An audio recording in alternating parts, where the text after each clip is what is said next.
Antoine et Cléopâtre. Antoine et Cléopâtre, Antony and Cleopatra, est une pièce de théâtre classée dans les tragédies historiques de William Shakespeare. La première représentation eut lieu en 1606 ou 1608 et la première publication en 1623. Argument. Après la mort de Jules César, Marc-Antoine hérite d'un tiers du monde romain, dont l'Égypte.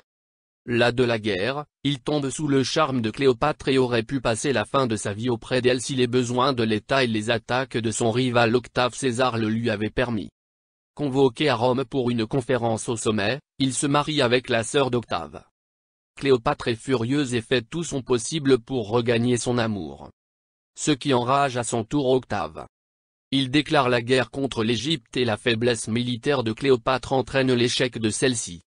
Antoine se suicide et Cléopâtre, plutôt que de souffrir la honte d'un défilé par les rues de Rome, fait de même. Personnages. Marc-Antoine, général romain. Cléopâtre VII, reine d'Égypte. Octave Auguste, membre du triumvirat. Lépide, membre du triumvirat. Sextus Pompée. Domitius Énobarbu, Ventidius. Eros, Scarus, Derstu, Démétrius. Philon. Ami de Marc-Antoine. Mécène, Agrippa, Dolabella, Proculeius. Tydia, Gallus, ami d'Octave Auguste. Mena, Ménécrate, Varius, ami de Sextus Pompée. Taurus, commandant en chef des troupes d'Octave Auguste. Canidius, commandant en chef des troupes de Marc-Antoine. Silius, officier dans l'armée de Antidius. Un pédagogue, ambassadeur de Marc-Antoine auprès d'Octave Auguste. Alexas, Mardiane, eunuque, Séleucus, Diomède, de la suite de Cléopâtre. Octavie, sœur d'Octave Auguste et femme de Marc-Antoine. Charmiane, Hira, suivante de Cléopâtre. Un devin. Un manant. Officier, soldat, messager et autres serviteurs. Synopsis. Marc-Antony. L'un des triumvirs de la République romaine. Avec Octave et Lépidus. A négligé ses devoirs de soldat après avoir été attiré par la reine d'Égypte, Cléopâtre. Il ignore les problèmes domestiques de Rome. Y compris le fait que sa troisième femme Fulvia s'est rebellée contre Octavius puis mourut. Octave appelle Antoine à Rome d'Alexandrie pour l'aider à combattre Sextus Pompée. Ménécrate et Mena, trois pirates célèbres de la Méditerranée. À Alexandrie. Cléopâtre supplie Antoine de ne pas partir. Et bien qu'il affirme à plusieurs reprises son amour profond et passionné pour elle, il finit par partir. Les triumvirs se rencontrent à Rome. Où Antoine et Octave ont mis au repos, pour l'instant, leur désaccord. Le général d'Octave, Agrippa, suggère qu'Antony épouse la sœur d'Octave, Octavia. Afin de cimenter le lien amical entre les deux hommes. Antoine accepte. Mais le lieutenant Énobarbu d'Antony sait qu'Octavia ne pourra jamais le satisfaire après Cléopâtre. Dans un passage célèbre. Il décrit les charmes de Cléopâtre, l'âge ne peut pas la flétrir, ni coutume viciée. Sa variété infinie, d'autres femmes cloient. Les appétits qu'elle nourrissent, mais elle fait faim. Où elle satisfait le plus. Un devin avertit Antoine qu'il est sûr de perdre s'il tente de combattre Octave.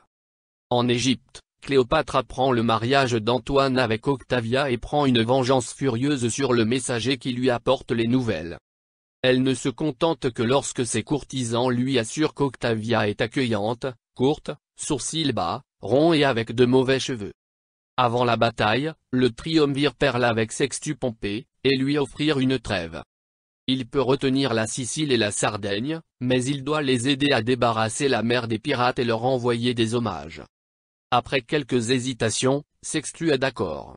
Il se livre à une fête d'ivresse sur la cuisine de Sextus.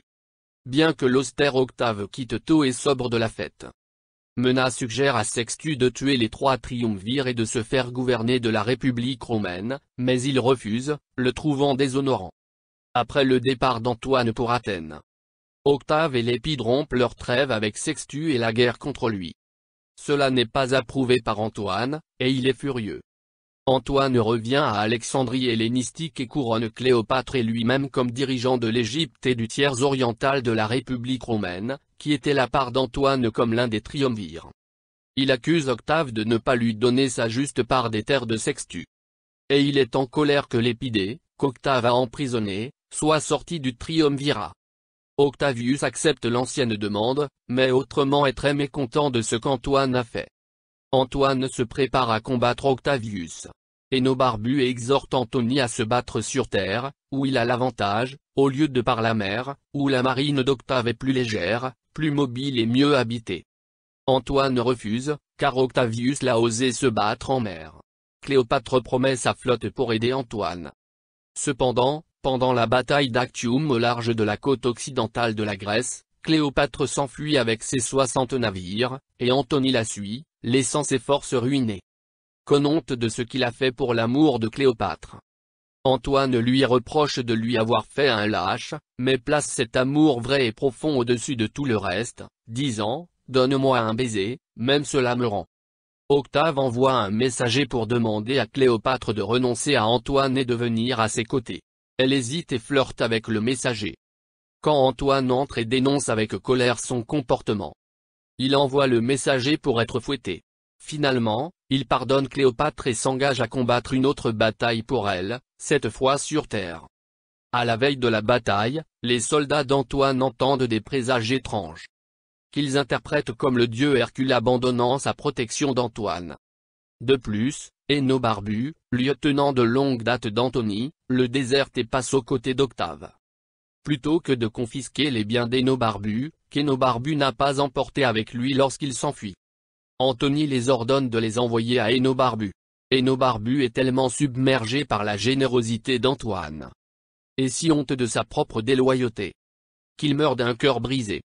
Antoine perd la bataille alors que ses troupes désertent en masse et il dénonce Cléopâtre, cet Égyptien odieux m'a trahi.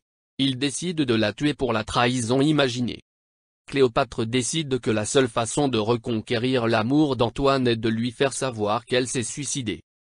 Mourant avec son nom sur les lèvres, elle s'enferme dans son monument et attend le retour d'Antoine. Son plan rentre en arrière, plutôt que de se précipiter en remords pour voir le mort Cléopâtre. Antony décide que sa propre vie ne vaut plus la peine d'être vécue. Il supplie un de ses collaborateurs, Eros, de le faire traverser avec une épée, mais Eros ne peut supporter de le faire et se tue lui-même. Antoine admire le courage d'Eros et tente de faire de même, mais ne réussit qu'à se blesser. Dans une grande douleur, il apprend que Cléopâtre est en effet vivant. Il est hissé vers elle dans son monument et meurt dans ses bras. Depuis que l'Égypte a été vaincue, Cléopâtre captive est placée sous la garde des soldats romains. Elle essaie de prendre sa propre vie avec un poignard, mais Proculeius la désarme. Octavius arrive, lui assurant qu'elle sera traitée avec honneur et dignité. Mais Dolabella l'avertit secrètement qu'Octave a l'intention de la parade à son triomphe romain.